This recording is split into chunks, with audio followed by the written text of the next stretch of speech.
Hello guys, मेरा नाम है विनय और मैं आज आप लोगों के लिए लाया हूँ स्ट्रैटेजिक मैनेजमेंट का चैप्टर नंबर 1 का memorisation tips and tricks. So let's start. इस वीडियो में मैं आप लोगों को first of all strategic management का जो मॉड्यूल है उसमें से आपको क्या क्या चीज़ें मेमोराइज करनी है और क्या क्या चीज़ें आप स्किप कर सकते हो वो बताऊँगा फर्स्ट ऑफ ऑल।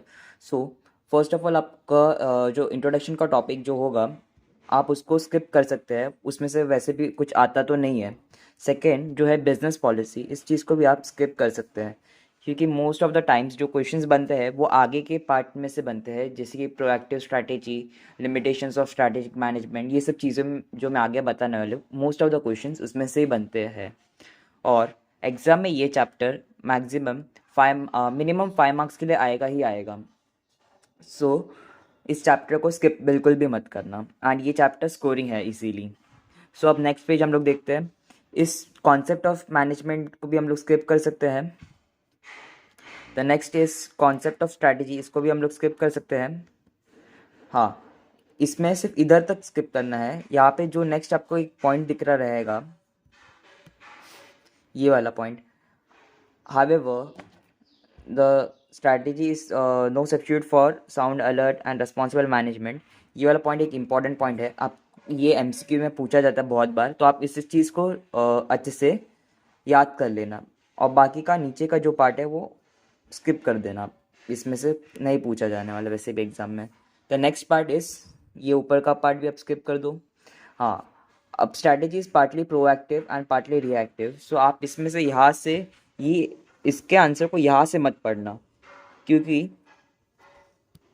एग्ज़ाम में क्या होता है, एक सेकंड आपको दिखाता हूँ मैं।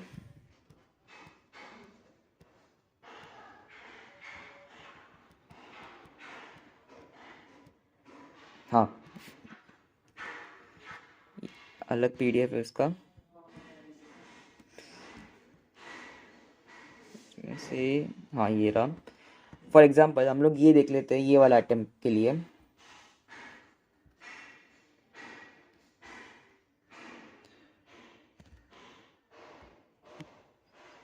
ये कौन सा अटेम्प्ट का पेपर लिया मैंने, मॉक टेस्ट पेपर लिया है फॉर May 22 सीरीज 2 लिया है। इसमें का हम लोग स्ट्रैटेजिक मैनेजमेंट पार्ट देखते हैं अभी। स्ट्रैटेजिक मैनेजमेंट पार्ट देखने पे हम लोग को यहाँ पे ये पता चला है चैप्टर नंबर 1 से क्वेश्चन नंबर 3A आया था। ये कौन सा है, प्रोएक्टिव एंड रिएक्टिव स्ट्रेटेजी के ऊपर क्वेश्चन है। एक बार चलो क्वेश्चन पढ़ लेते हैं। As a business organisation cannot always plan their strategies in advance and often need to blend planned strategies with reactive strategies. Do you agree with the statement? अब इसका आंसर हम लोग देखिए तो यहाँ पे ये देखिए, ये रहा क्वेश्चन नंबर 3A का आंसर। ये जो आंसर है आप थोड़ा सा इसे पढ़ लीजिए पहले। पहले तो हम लोग ने बोला कि business strategy cannot always be plan cannot always be planned all the strategies in advance and often need to blend planned strategies with reactive strategies। और यहाँ पे इन लोग ने इन planned strategies the organization will need to analyze the possible environment scenarios, ये सब पूरा इतना part दिया है और ये पार्ट मैच करता है मॉड्यूल के जो पीछे साइड पे क्वेश्चन दिए गए हैं उससे। यहाँ पे ये चीज़ मैच बिल्कुल नहीं करने वाली है वैसे भी।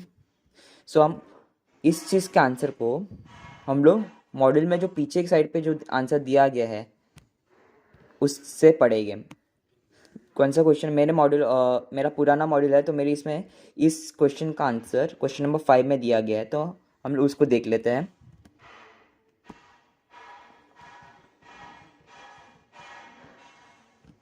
ये रहा मॉड्यूल में, मेरे मॉड्यूल में ये क्वेश्चन नंबर 5 है। आपके इसमें कोई अलग हो सकता है ये numbering. Strategy is partly proactive and partly reactive. यहाँ पे ये देखिए, strategy is partly proactive and partly reactive. In proactive strategy organisation will analyse the possible environment scenarios. पीछे दिया हुआ जो आंसर है वो मैच कर रहा है विथ एमटीपी के सजेस्टेड आंसर से, और जो प्रीवियस ईयर क्वेश्चन पेपर में भी आएगा वो यही आंसर दिया रहेगा, ना कि जो टेक्स्ट में दिया गया है पीछे हम लोग को मॉड्यूल में वो। हमें जो आंसर्स पीछे दिए गए हैं, क्वेश्चन स्पेसिफिकली दिए गए हैं, हमें वहाँ से उसको प्रेफर करना होगा। सो अब हम लोग नेक्स्ट पॉइंट कवर करते हैं।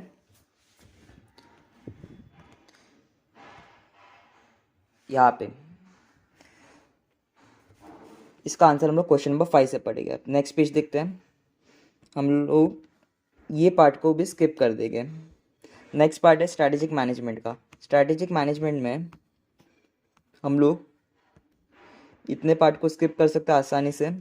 और ये जो पार्ट है next, objectives of strategic management, हमें इसे अच्छे से पढ़ना होगा। इसमें से क्वेश्चन आ सकते हैं एग्ज़ाम में ये वाले पार्ट से। सो बाकी का पार्ट आप स्किप कर सकते हो। स्ट्रैटेजिक मैनेजमेंट का डेफिनेशन इंपॉर्टेंट है, आप उसे अच्छे से पढ़ सकते हो। बाकी की यहाँ की नीचे की चीज़ें इंपॉर्टेंट नहीं है, ये चीज़ इंपॉर्टेंट है, इसे पढ़ना होगा अच्छे से। ये हमें पढ़ना होगा। लिमिटेशंस भी अच्छे से पढ़ने होंगे। स्ट्रैटेजिक मैनेजमेंट का ये भी हमें अच्छे से पढ़ना होगा। ये पार्ट भी हमें पढ़ना होगा। ये वाला पार्ट्स भी हमें पढ़ने होंगे और ये वाले पार्ट भी। हाँ, बस तो हमें ये वाले चैप्टर में सिर्फ इतना ही करना है। मैं आप लोगों को बाद में स्ट्रैटेजिक मैनेजमेंट का इंपॉर्टेंट क्वेश्चंस की लिस्ट का वीडियो भी अपलोड कर दूंगा थोड़े टाइम में। सो आप उसे रेफ़र कर सकते हो, मैंने ये क्वेश्चंस लिख के रखे हुए। सो बात है हम लोग अपने मेन टॉपिक पे कि मेमोराइजेशन कैसे करना, ये सब उसका tips and tricks for chapter 1 of strategic management. So पहला क्वेश्चन लेते हैं हम लोग, जो कि है proactive and reactive strategies. So हमें इसे लर्न करना स्टार्ट करना होगा क्वेश्चन नंबर 5 से। तो चलिए देखते हैं क्वेश्चन नंबर 5।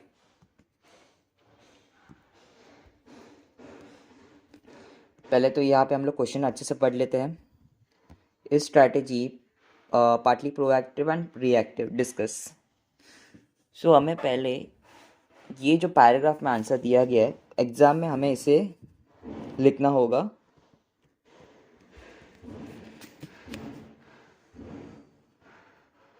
एग्ज़ाम में हमें इसे आंसर पॉइंट्स में लिखना होगा। मैक्सिमम पॉइंट्स उन लोग को 5 चाहिए और एग्ज़ाम में मैक्सिमम मार्क जो एक क्वेश्चन के लिए आएगा वो रहेगा 5 मार्क्स। सो अब हम लोग अपना आंसर पढ़ना चालू करते हैं। यहाँ पे strategy is partly proactive and partly reactive. Strategy is partly proactive and reactive. In proactive strategy, the organization will analyze the possible environment scenarios and create strategic framework after proper planning and set the procedures and work on these strategies. So अब हम लोग क्या करेंगे, इतने से जो हम लोग ने पॉइंट पढ़ा है उस चीज़ को हम लोग क्या करेंगे, पहले ये पूरे पैराग्राफ को हम लोग आंसर को हम लोग पॉइंट्स में डिवाइड कर देंगे। सो जैसे कि आप लोग अभी स्क्रीन पे देख सकते हो, strategy is partly proactive and partly reactive. यहाँ पे मैंने इस आंसर को जितना भी हम लोग ने पॉइंट पढ़ा उसको पॉइंट्स में डिवाइड कर चुका हूँ। और जो हम लोग ने अभी पॉइंट पढ़ा था वो कौन सा था, फर्स्ट पॉइंट था। सो अब यहाँ पे हम लोग ये देखते हैं कि हाँ, मैंने यहाँ पे क्या किया है, कीवर्ड्स ही लिखे हैं। एग्ज़ाम में हमें आंसर लिखते वक्त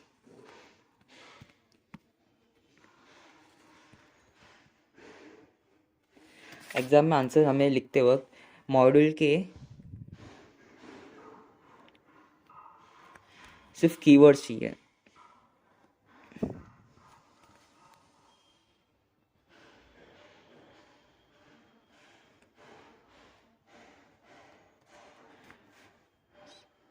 बस, और बाकी के जो कीवर्ड्स के बीच के जो सेंटेंसेस है वो हम खुद अपने लैंग्वेज में फिल कर सकते हैं। बस हमें इतना ध्यान रखना होगा कि मॉड्यूल का जो मीनिंग है और हमारा जो आंसर का मीनिंग है वो दोनों मैच करे। सो एग्ज़ाम में आपको पूरा same to same sentences copy paste करके नहीं आना है, आपको इतना याद भी नहीं होगा और आपको याद भी नहीं रखना है, आपको सिर्फ कीवर्ड्स याद रखने हैं एंड दैट्स इट, वो आपका काम कर देगा। हम लोग आंसर कैसे लिखते हैं वो वाला पार्ट एक बार देख लेंगे। सो पहले अब हम लोग यहाँ पे first of all first point को ब्रेक डाउन करके उसको मेमोराइज कैसे करना है वो देख लेते हैं।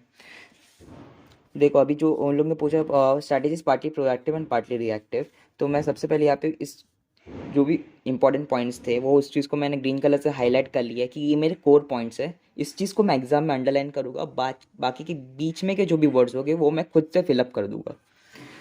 ठीक है।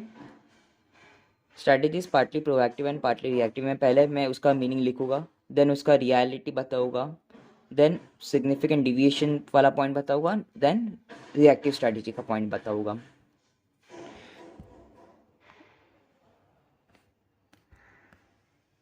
अब हम लोग ने जो सेंटेंस पढ़ा था एनालाइज पॉसिबल एनवायरमेंट सिनेरियोज, और ये वाला जो लाइन था, in proactive strategy the organization will analyze the possible environment scenarios and create strategic framework for the proper planning and set procedures and work on the strategies in a predetermined manner.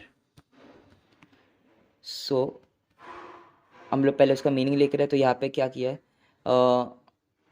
Analyse possible environment scenarios. मैंने पहले analyse किया possible environment scenarios, उसके बाद मैंने क्या किया, strategic framework बनाया। अब स्ट्रैटेजिक फ्रेमवर्क बनाने के बाद मैंने क्या किया, उस स्ट्रैटेजिक फ्रेमवर्क बनाने के बाद मैंने उसके लिए प्रॉपर प्लानिंग की। उस स्ट्रैटेजिक फ्रेमवर्क बनाने के लिए मैंने क्या क्या किया, पहले प्रॉपर प्लानिंग किया। अब उस प्लान को एक्शन में लाने के लिए उसके जो भी प्रोसीडियर्स है, उसके जो भी काम करना पड़ेगा, जो भी वर्क करना पड़ेगा, उसके लिए मैंने प्रोसीडियर्स बना दिए और वो एक्शन में लेके आ गया मैं। सो अब ये जो कीवर्ड्स है उसको हम लोग कनेक्ट करेंगे यूजिंग आवर ओन लैंग्वेज। जैसे कि मैंने यहाँ पे वर्ड यूज़ किया उसके बाद कैसे ये सब हम लोग अपने कनेक्ट कर रहे हैं उसको हम लोग हिंदी में लिखेंगे, और जो अपने कीवर्ड्स है उसको इंग्लिश में लिखेंगे। सो एग्ज़ाम में हम लोग को ये कन्फ्यूजन नहीं होगा कि हम लोग को कीवर्ड्स कौन से थे। जो इंग्लिश में रहेंगे वो अपने कीवर्ड्स है, और जो हिंदी में रहेंगे वो अपने हम लोग ने खुद ने बनाए हुए स्टोरी कनेक्टर्स रहेंगे। ठीक है। देन अब आगे देखते हैं, आगे का पॉइंट हम लोग पढ़ते हैं यहाँ पे। However, in reality, no company can forecast both its internal and external environment exactly. कोई भी कंपनी अपना इंटरनल और एक्सटर्नल एनवायरनमेंट एग्जैक्टली फोरकास्ट तो नहीं कर सकती है, और वेल एडवांस में प्लान भी नहीं कर सकती है कि उसके राइवल्स के मूव्स क्या होंगे, कंज्यूमर्स का बिहेवियर क्या होगा, टेक्नोलॉजी में क्या क्या चेंजेस आएंगे, ये एग्जैक्टली हम लोग प्लान नहीं कर सकते स्टार्टिंग से ही एग्जैक्ट टू एग्जैक्ट डिटेल्स। तो यहाँ पे हम लोग उस चीज़ को ब्रेक डाउन करेंगे कि रियलिटी में हम लोग इस चीज़ को फोरकास्ट नहीं कर सकते। इंटरनल एनवायरनमेंट और एक्सटर्नल एनवायरनमेंट को हम लोग फोरकास्ट नहीं कर सकते। सो हम हर एक चीज़ एडवांस में प्लान आउट नहीं कर सकते। क्या क्या चीज़ें फोकस नहीं हो सकती, rival firm, consumer behaviour, evolving technology, ये तीन चीज़ें एग्जैक्टली हम लोग फोकस नहीं कर सकते स्टार्टिंग से। तो उसकी वजह से क्या होगा, सिग्निफिकेंट डिविएशन आएगा किस चीज़ में, कि हम लोग ने जो प्लान किया था यहाँ पे, ये जो हम लोग ने कहा प्लान किया था ये सब उस चीज़ में, और हम लोग का जो रियलिटी पार्ट है ये उस चीज़ में सिग्निफिकेंट डिविएशंस आएंगे। What was plan and what actually happens. So अभी सब की पॉइंट्स को आप देख सकते हैं यहाँ पे स्क्रीन पे लिखे हुए। अब इस की पॉइंट्स को एक स्टोरी फॉर्म में कनेक्ट कर लेते हैं। तो यहाँ पे अब स्टोरी फॉर्म में कनेक्ट करते हैं कि समझो हम लोग एक इंटरव्यू देने को गए हैं, वहाँ पे हम लोग बहुत सक्सेसफुल बिजनेसमैन हैं। तो हम लोग इंटरव्यू दे रहे थे, तो उस क्राउड में से किसी ने हम लोग को पूछा कि आप कौन सा टाइप का स्ट्रैटेजी फॉलो करते हो। तो अब हम लोग उस पर्सन को एक्सप्लेन कर रहे हैं कि हम लोग कौन सा टाइप का स्ट्रैटेजी फॉलो करते हैं। सो जब ये स्टोरी आप खुद से कनेक्ट करोगे ज़्यादा, तो वो स्टोरी को याद रखने का चांसेस आपके लिए ज़्यादा बन जाएगा। अब देखो प्रोएक्टिव स्ट्रैटेजी में हम लोग ने क्या किया, पहले उसका meaning analyse possible environment scenarios किया, उसके बाद हम लोग ने उसका स्ट्रैटेजिक फ्रेमवर्क बनाया। स्ट्रैटेजिक फ्रेमवर्क कैसे बनाया, अभी पहले प्रॉपर प्लानिंग किया, फिर उसके बाद उसका प्रोसीजर्स एंड वर्क हम लोग ने जो था वो ये सेट किया। फिर ये तो हो गया हमारा हमें क्या करना था। लेकिन अब रियलिटी में रियलिटी देख लेते हैं। तो रियलिटी में क्या है कि हम लोग इंटरनल और एक्सटर्नल एनवायरनमेंट को फोकस नहीं कर सकते एग्जैक्टली। सो हर एक चीज़ एडवांस में प्लान नहीं हो सकती, क्योंकि राइवल रीजंस क्या है इसके, राइवलरी फर्म है, कंज्यूमर के बिहेवियर, टेक्नोलॉजी में चेंजेस है। तो अब उसकी वजह से सिग्निफिकेंट डिविएशंस आएंगे किस में, what was plan and what actually happens. इसमें सिग्निफिकेंट डिविएशंस आ गया। तो ये जो पार्ट था आपका, ये हो चुका है प्रोएक्टिव स्ट्रैटेजी का एक्सप्लेनेशन वाला पार्ट। एक सेकेंड, पीडीएफ चेंज हो चुका है। हाँ हाँ,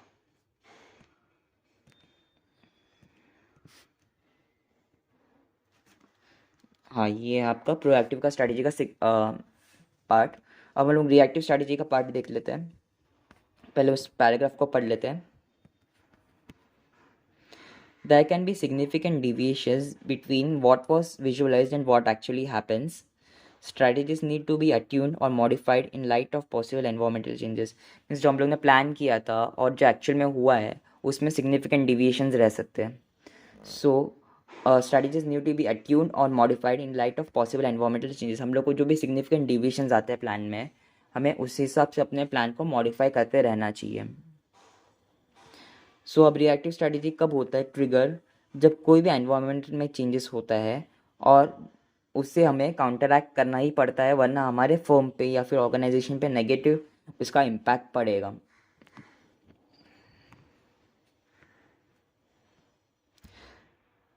रिएक्टिव स्ट्रैटेजी का मीनिंग हम लोग यहाँ पे लिख देख सकते हैं। It is a triggered by change in the environment, provides ways means and takes advantage to cope with negative factors. So इसका यहाँ पे मैंने की पॉइंट्स यहाँ पे लिख चुका हूँ मैं। अब यहाँ पे की पॉइंट्स लिखने के बाद हम इस सब को एक साथ अब रीड करेंगे, जो स्टोरी है वो उस चीज़ को।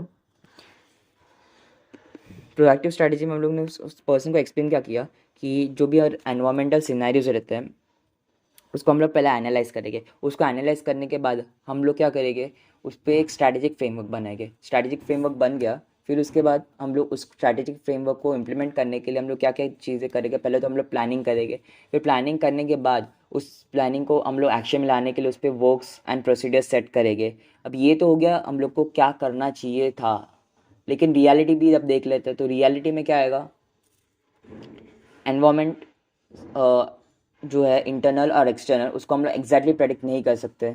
सो सब कुछ हम लोग वेल एडवांस में प्लान नहीं कर पाएंगे। अब अगर सब कुछ वेल एडवांस में प्लान नहीं हो पाया तो उसका रीजंस क्या क्या हो सकते हैं। उसके रीजंस हो सकते हैं हमारा first of all consumers behaviour, second हो सकता है कॉम्पिटिटर्स का जो भी स्ट्रैटेजिक रेस्पॉन्स रहेगा अपने स्ट्रैटेजी पर वो, और टेक्नोलॉजी में जो भी चेंजेस आ सकते हैं वो इवॉल्विंग टेक्नोलॉजीज़। ये हो गया हमारा प्रोएक्टिव स्ट्रैटेजी। अब हम लोग रिएक्टिव स्ट्रैटेजी भी देख लेते हैं। तो रिएक्टिव स्ट्रैटेजी में क्या हम लोग लिखने वाले हैं कि जो भी स्ट्रैटेजी है, it is triggered by change in the environment. Reactive strategy कैसे ट्रिगर होता है, वो चेंज इन एनवायरनमेंट से ट्रिगर होता है। और जब वो चेंज इन एनवायरनमेंट में पॉजिटिव फैक्टर्स भी हो सकते हैं, नेगेटिव फैक्टर्स भी हो सकते हैं। अगर हम लोग ने अपनी स्ट्रैटेजी एनवायरनमेंट के हिसाब से कंटिन्यूसली अपडेट नहीं करते रहे तो हमारे फॉर्म पे वो नेगेटिव इम्पैक्ट दे सकता है। सो इसका आंसर हम इतने पॉइंट्स में लिख सकते हैं और हम लोग को मैक्सिमम मार्क्स आसानी से मिल जाएंगे। सो अब देख लेते हैं इसको आंसर को लिखना कैसे है। एग्ज़ाम में सपोज ये क्वेश्चन आ चुका है कि स्ट्रैटेजी, एग्ज़ाम में क्वेश्चन आया है ये वाला,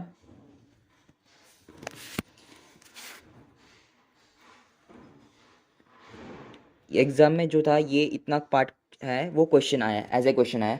ए business organisation can not plan all the strategies in advance and often need to blend planned strategies with reactive strategies. So अब इस चीज़ को हम लोग कैसे याद करेंगे, कैसे प्रेजेंट करेंगे एग्ज़ाम में। हम लोग को ये एज ए कोटेशन मार्क के अंदर दिया था और लिखा था नीचे डिस्कस। तो अब हम लोग क्या लिखेंगे, yes it is A true, yes करके अगर ट्रू है तो ये यहाँ पे ये लिख देंगे, सेम स्टेटमेंट कॉपी पेस्ट कर देंगे। अगर नहीं रह, अगर यहाँ पे उन लोग ने ये लिखा रहता, a business organisation can plan all the strategies, can not के जगह पे कैन दिया रहता था, तो हम लोग यहाँ पे क्या लिखते हैं, no, a business organisation can plan, can, जो भी उसका करेक्ट स्टेटमेंट था वो यहाँ पे आना चाहिए एक्चुअल में। तो हम लोग उस कैन जो लिखा हुआ रहता है इन केस, तो उस चीज़ को हम लोग कन्वर्ट कर देते कैन नॉट में, और फिर यहाँ पे वो स्टेटमेंट हम लोग पेस्ट कर देते। अब एग्ज़ाम हम लोग ने ऑलरेडी ये आंसर पढ़ चुके हैं, तो एग्ज़ाम में देखो कैसे हमारा जो कीवर्ड्स थे, पॉसिबल एनवायरनमेंट सिनेरियोस, ये जो कीवर्ड था possible environment scenario, strategic framework,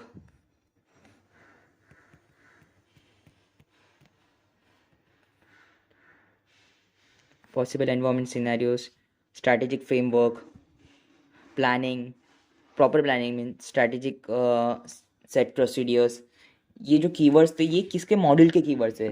अभी एग्जामिनर क्या चीज़ ढूंढेगा, उसको मॉड्यूल के जितना से ज़्यादा कंटेंट मिलेगा यहाँ पे, वो उस चीज़ के लिए ज़्यादा से ज़्यादा हम लोग को मार्क्स दे सकता है।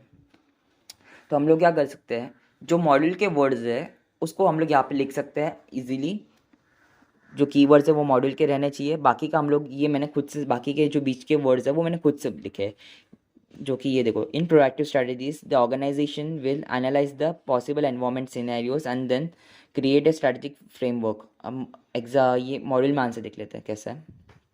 In proactive strategy, the organization will analyze the possible environment scenarios and create strategic framework after proper planning, set procedures and work on these strategies। थोड़ा लैंग्वेज डिफरेंस है, क्यों, क्योंकि यहाँ पे ये सब मेरे वर्डिंग्स हैं, मैंने सिर्फ कीवर्ड्स को याद रखा है, ये सारे कीवर्ड्स को, ये देखो यहाँ पे planning must be done done properly in proper way, module में यहाँ पे कुछ अलग वर्डिंग्स दिए हैं। And create strategic framework after proper planning and set procedures and work on these strategies। यहाँ पे ये आप देख सकते हो, ये सब वर्ड्स अलग जा रहे हैं लेकिन मीनिंग इंटेंट जो मेरा है मॉड्यूल के लैंग्वेज से मैच कर रहा है, मॉड्यूल के इंटेंट से मैच कर रहा है। सो इसी तरह मैंने आगे के पॉइंट्स में भी यहाँ पे जो कीवर्ड्स थे उस चीज़ को याद कर लिया था और उसी चीज़ को मैंने सिर्फ अंडरलाइन किया है, बाकी सब जो मेरे वर्ड्स है वो खुद के हैं। However, in reality, the internal and external environment cannot be forecasted accurately। Internal and external environment जो हम लोग का आंसर में था वो कीवर्ड था, तो हम लोग ने यहाँ पे लिख लिया। इसी तरह हम लोग ये आंसर लिख सकते हैं।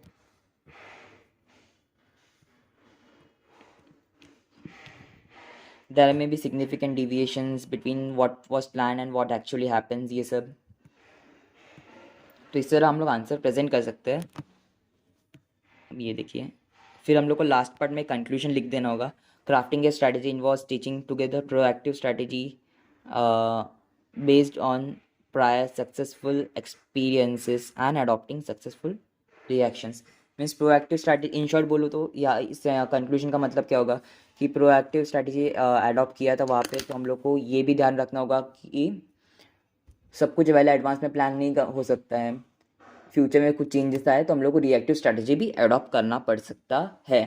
इन शॉर्ट आप ऐसा भी लिख सकते हो।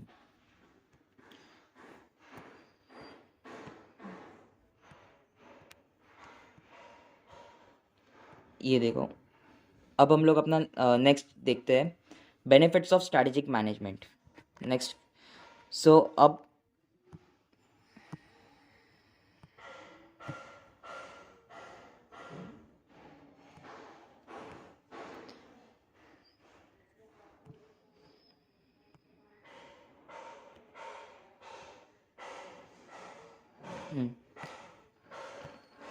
स्ट्रैटेजिक मैनेजमेंट का बेनिफिट्स, उससे पहले हम लोग ये देख लेते हैं।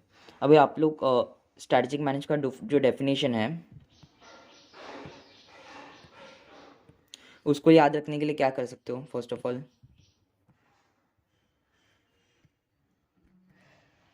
अब इस चीज़ को आप अपने आँख बंद करके इमेजिन करो जो मैं बोल रहा हूँ आपको। स्ट्रैटेजिक मैनेजमेंट क्या है, एक पहले हम लोग रीड कर लेते हैं। The term strategic management refers to managerial process of developing strategic vision. क्या मैनेजरल प्रोसेस है किस चीज़ का, डेवलपिंग स्ट्रैटेजिक विजन। जिससे हम लोग क्या करेंगे, ऑब्जेक्टिव्स बनाएंगे, उसको setting the objectives, crafting the strategy, strategy बनाएंगे, उस स्ट्रैटेजी को इम्प्लीमेंट करेंगे, उस स्ट्रैटेजी को इवेलुएट करेंगे, और फिर बाद में अगर कुछ करेक्टिव एक्शंस लगे तो हम लोग उस चीज़ को इम्प्लीमेंट कर देंगे या फिर अडॉप्ट कर लेंगे। अब आप लोग अपने आइज़ क्लोज करके इस चीज़ को ध्यान से सुनो। जो भी टर्म स्ट्रैटेजिक मैनेजमेंट है, हाँ अभी आप लोग आइज़ क्लोज करके सुनो। सपोज़ आप एक माउंटेन ए पे खड़े हो और आपके सामने माउंटेन बी है। उस माउंटेन ए और माउंटेन बी के बीच में बहुत बड़ा गैप है। तो अभी उस माउंटेन ए और बी के गैप को आप कैसे फिल, मीन्स आपको माउंटेन ए से माउंटेन बी पे जाना है और आपको ना मैनेजर हो ऑफ ए कंपनी।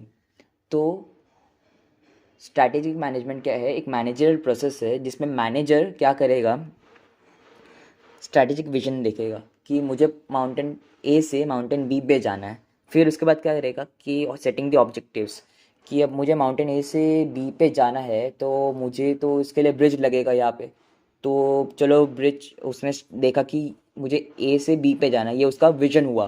पहले उसने सोचा समझा कि मुझे अब मैं कहाँ पे हूँ और मुझे कहाँ जाना है। मैं अभी हूँ माउंटेन ए पे, मुझे जाना है माउंटेन बी पे। तो वो हुआ स्ट्रैटेजिक विजन।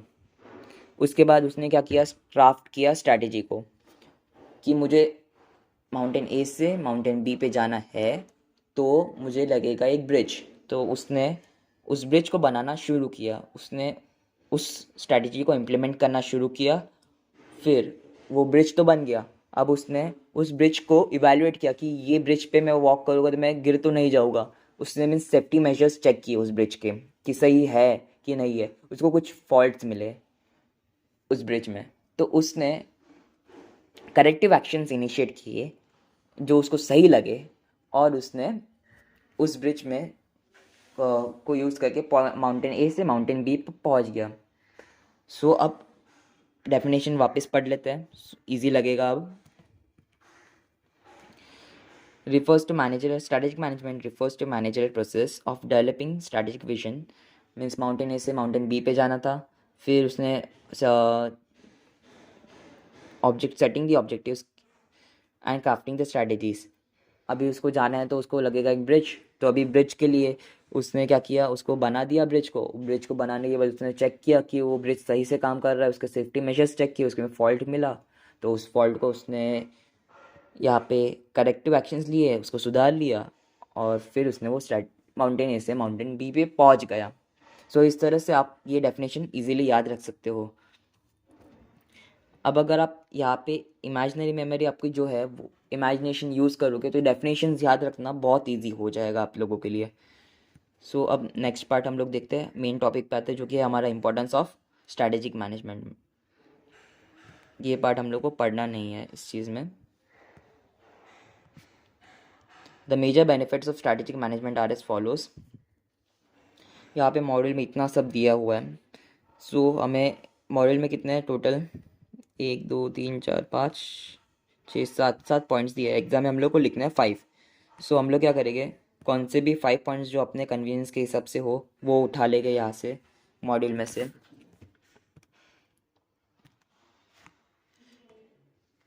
सो मैंने मॉडल में से 5 पॉइंट्स उठा लिए हैं यहाँ पे।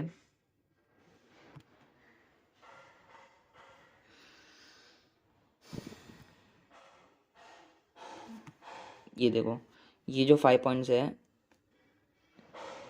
Enhance longevity of the business, realistic goals and objectives,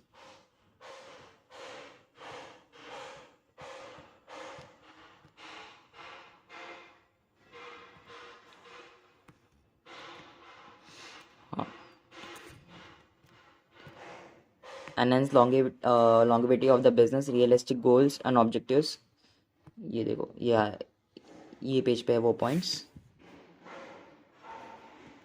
ये रहा मेरा फर्स्ट पॉइंट। फिर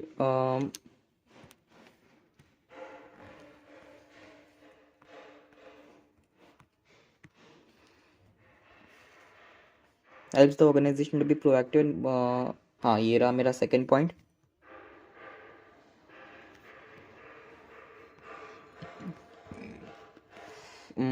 फिर ये रहा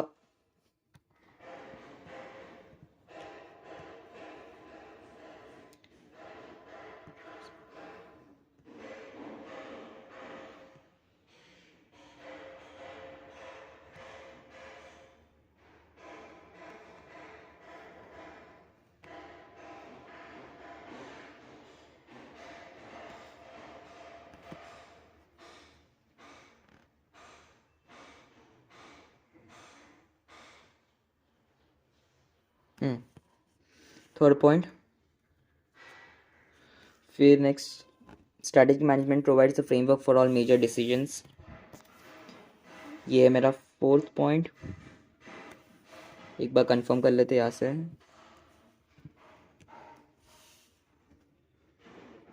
helps to identify the available opportunities.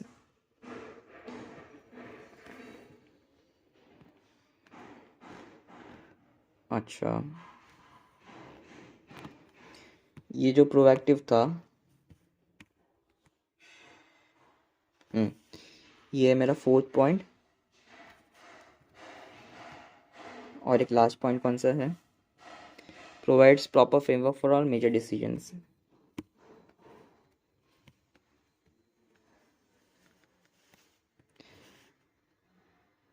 सो अब आप इस स्क्रीन को पॉज करके एक बार रीड कर लेना ये सारे पॉइंट्स।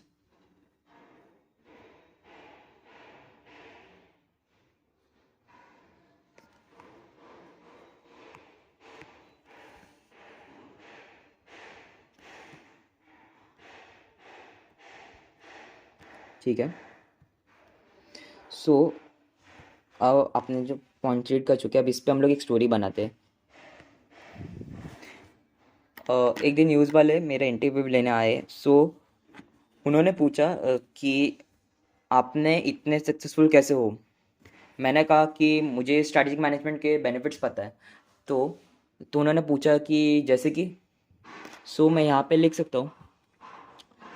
देखो, मैंने ये डिसाइड कर रखा था स्टार्टिंग से कि I have to enhance the longevity of my business में, मतलब अगर मुझे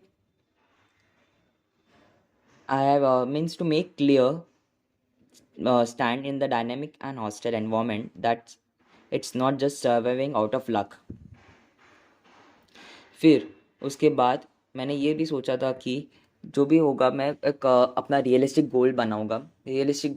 अभी रियलिस्टिक गोल का यहाँ पे मतलब क्या हो सकता है कि मेरा जो कंपनी का विजन है, जो मैंने विजन देखा कंपनी की, वो मैच करे,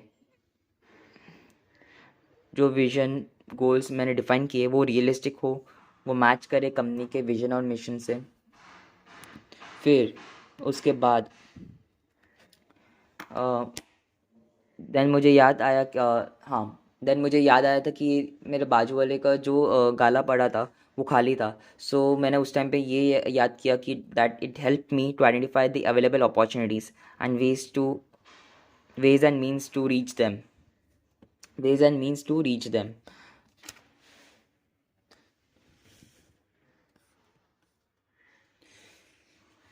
देन मैंने स्ट्रैटेजिक मैनेजमेंट से help so the strategic management help me to be proactive instead of being reactive. दूसरे की दूसरे कोई परचेस कर रहे उससे पहले ही मैंने परचेस कर लिया। Then strategic management help me to be provide framework for all major decisions. अभी आप लोगों ने ये सब पढ़ लिया रहेगा अच्छे से। सो अब इस चीज़ को फटाक से इमेजिन कर लेते हैं कि एक दिन न्यूज़ वाले आए थे मेरे इधर इंटरव्यू लेने मेरा। सो उन लोग ने मुझसे पूछा कि आप इतने सक्सेसफुल कैसे हो। सो मैंने उन लोग को क्या जवाब दिया कि मुझे स्ट्रैटेजिक मैनेजमेंट का बेनिफिट्स पता है। सो उन लोग ने पूछा जैसे कि स्ट्रैटेजिक मैनेजमेंट का बेनिफिट्स क्या हो सकता है। देखो, मैंने स्टार्टिंग से ये डिसाइड कर रखा था कि मुझे I have to enhance the longevity of the my business. तो उन लोगों ने पूछा मतलब क्या है इसका, लॉन्गेविटी ऑफ बिजनेस का, कि मुझे ये प्रूव करना था कि मैं अपना business just not on the basis of the luck चला रहा हूँ। मेरे बिजनेस में दम है, तभी ये बिजनेस चल रहा है। देन मैंने एक रियलिस्टिक स्टार्टिंग से ही realistic goal and objective set करके रखा था कि जो भी मैं अपना रियलिस्टिक गोल ऑब्जेक्टिव सेट करके रखा था कि जो भी मेरा गोल एंड ऑब्जेक्टिव होगा वो मेरे विजन ऑफ द कंपनी से मैच करेगा। कि क्या था, मुझे पैसे बढ़ाने हैं। It's just kind of an investment जिससे मनी मल्टीप्लाई होते रहेगा और लोगों के उनके जो मन चाहे सर्विसेज थे, जो भी फूड्स का था, वो मिलते रहेंगे at the best prices and best quality. So तो अब मुझे ये से देखना था कि मैं ये कहाँ पे स्टार्ट कर सकता हूँ। देन मुझे एक चीज़ याद आया था कि जो मेरे बाजू वाला जो गाला पड़ा था वो खाली हुआ था। So it help me to identify the best available opportunities and ways and means to reach them. Strategic management की वजह से ही मैं ये सब कुछ सोच पाया था। देन उसके बाद स्ट्रैटेजिक मैनेजमेंट ने मुझे ये दूसरा कोई ये गाला परचेज कर सकता था, लेकिन मैंने स्ट्रैटेजिक मैनेजमेंट किया था, इसकी वजह से मैंने दूसरे लोगों से पहले परचेज कर लिया। तो ये आई हैव बीन मैं प्रोएक्टिव रहा as compare to reactive strategy. So it's helped to be proactive instead of being reactive. Strategic management helped me to be provide framework for all major decisions of the enterprises. फिर मैंने ये गाला तो purchase कर लिया, लेकिन अब मुझे इसमें अपना शॉप भी चलाना था फूड्स का। तो फिर मैंने इसमें फूड का शॉप चालू करने के लिए फिर इसमें डिसीजन भी लेना था कि मुझे किस चीज़ का फूड का शॉप चालू करना है। फॉर एग्जांपल पानी पूरी, सेव पूरी, ये सब का मैंने ये डिसीजन लिया कौन सा डिसीजन था, कौन सा बिजनेस चालू करना है। फिर इसमें कैपिटल लगेगा तो इन्वेस्टमेंट का डिसीजन लिया मैंने। फिर इसके अंदर कितने लोगों को रखना है, उसका ऑर्गेनाइजेशन स्ट्रक्चर क्या होगा, वो मैंने देखा। ये सब ऐसे आप चीज़ याद कर सकते हो इजीली।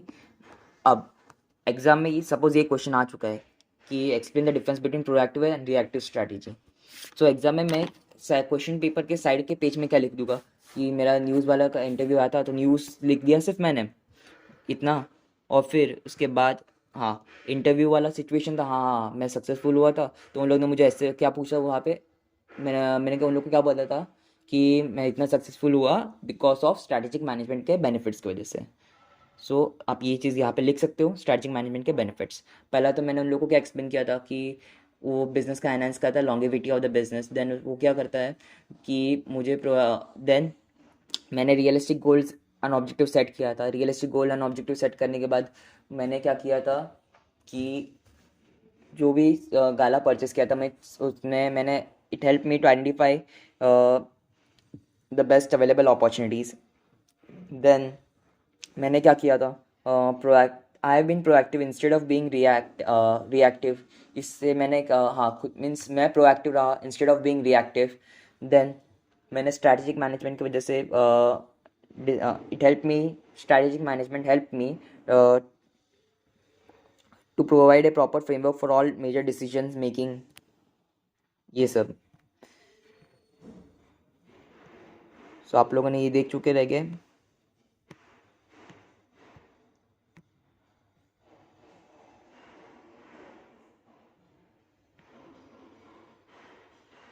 हाँ,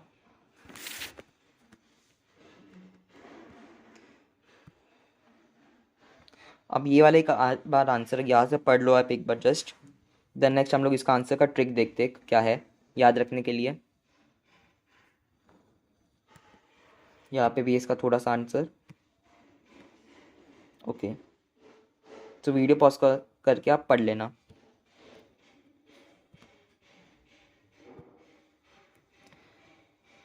the limitations of strategic management. Exam में ये क्वेश्चन ऐसा आएगा,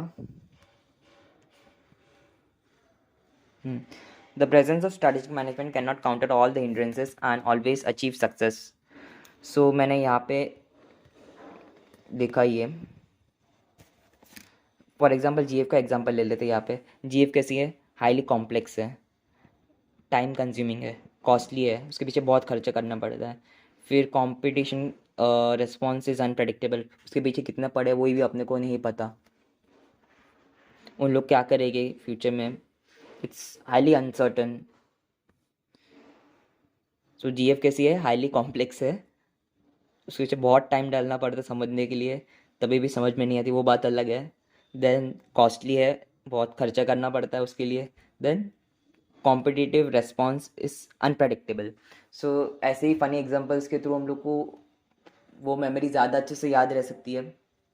जीएफ कैसी है, हाईली कॉम्प्लेक्स है, टाइम कंज्यूमिंग है, कॉस्टली है और कॉम्पिटिटिव रेस्पॉन्स। ये आपके 4 पॉइंट्स यहाँ पे ही याद हो चुके हैं। हमें इतना लिख के आगे तो फिर भी आपको अच्छे से मार्क्स मिल जाएंगे।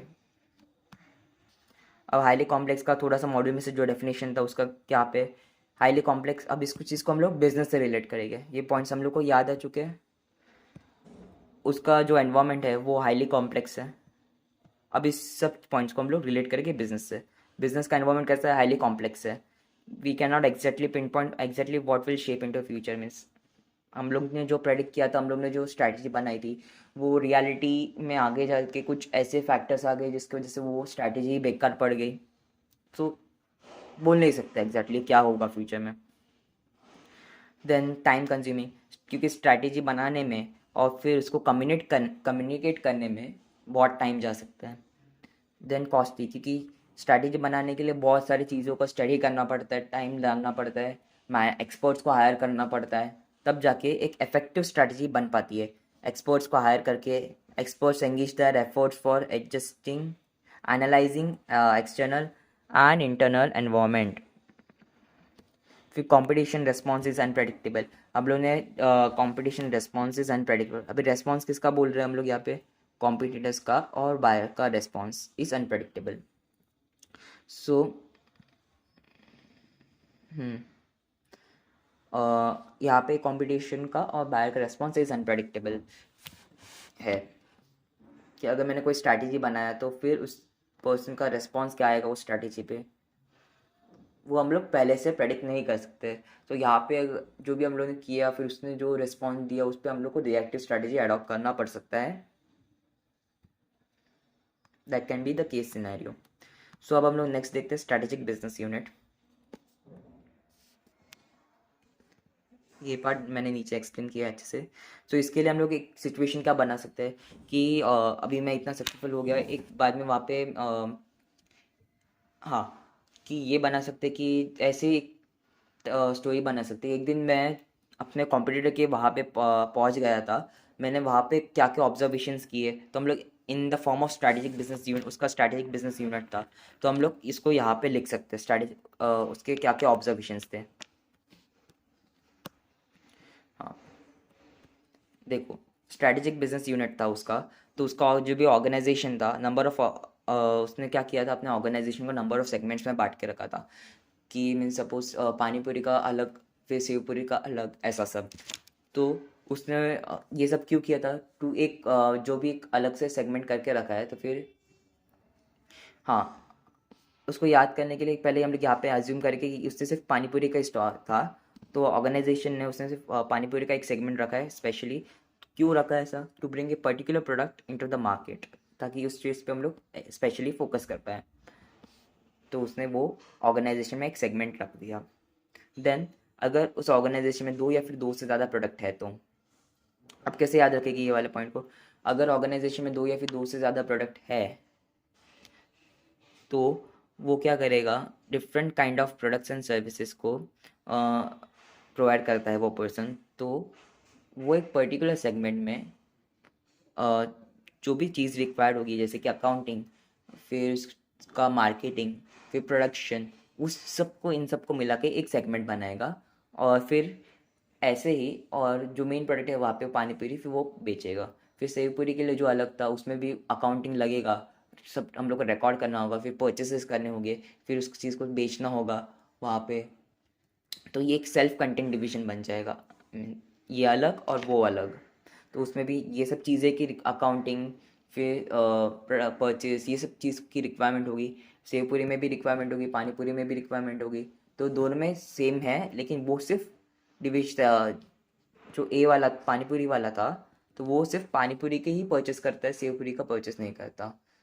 जो अकाउंटिंग था वो पानीपुरी का ही रिकॉर्ड अकाउंटिंग करता है। हाँ, और हाँ, यहाँ पे सेगमेंट ए और सेगमेंट बी, सेगमेंट ए में पानीपुरी वाला था, सेगमेंट बी में सेवपुरी वाला था।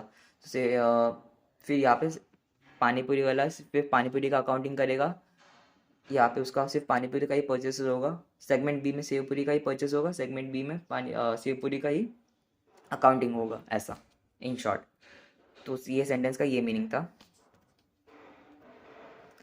सो अब हम लोग यहाँ पे ये देख सकते हैं, द जनरल यहाँ पे ये, हाँ, the company provides different kind of products or services, if often duplicates the functions and creates services of self-contained divisions. To manage each different products or services, a general manager will be appointed. हाँ, इन divisions को इन ए और B को manage करने के लिए general manager appoint किया जाएगा। अभी जनरल मैनेजर क्या करेगा, अब ये जनरल मैनेजर जो ए का है वो ए के ही प्रॉफिट्स पे ध्यान रहेगा, जो बी का है वो बी के ही प्रॉफिट्स पे ध्यान देगा। ए वाले ए को कॉम्पिटिटिव एडवांटेज मिले उस चीज़ पे ध्यान देगा, बी वाला बी को कॉम्पिटिटिव एडवांटेज मिले वो उस चीज़ पे ध्यान देगा, बस। सो हम लोग ये आंसर इस शॉर्ट में लिख सकते हैं।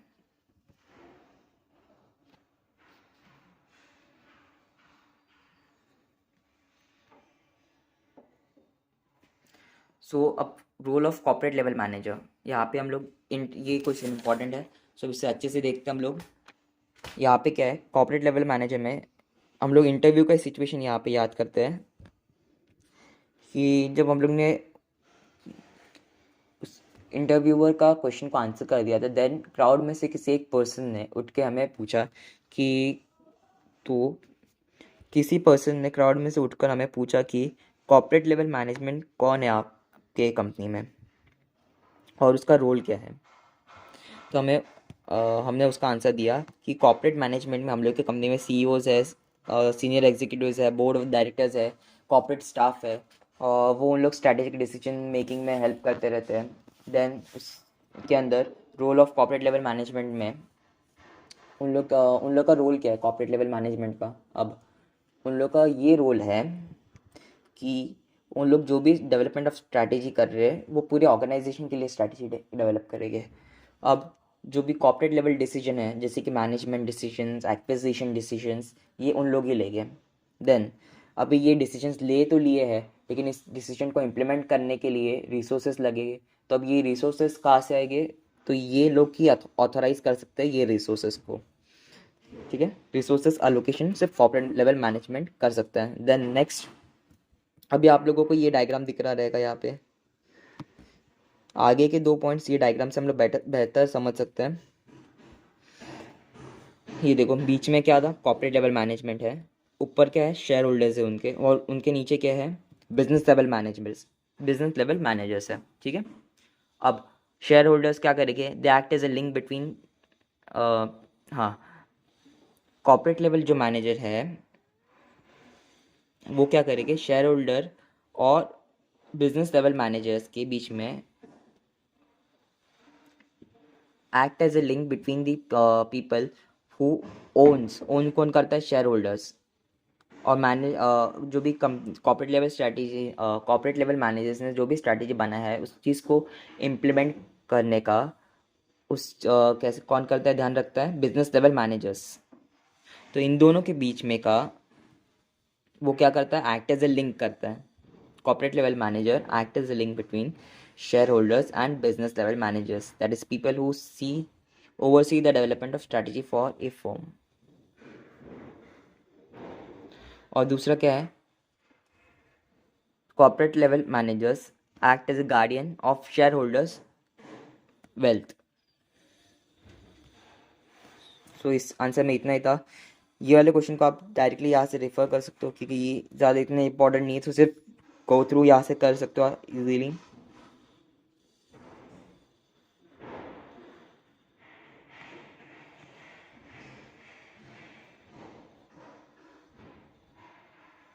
ये आंसर भी इतना इंपॉर्टेंट नहीं है, सो आप यहाँ से बस इसे गो थ्रू कर सकते हो। Thank you guys.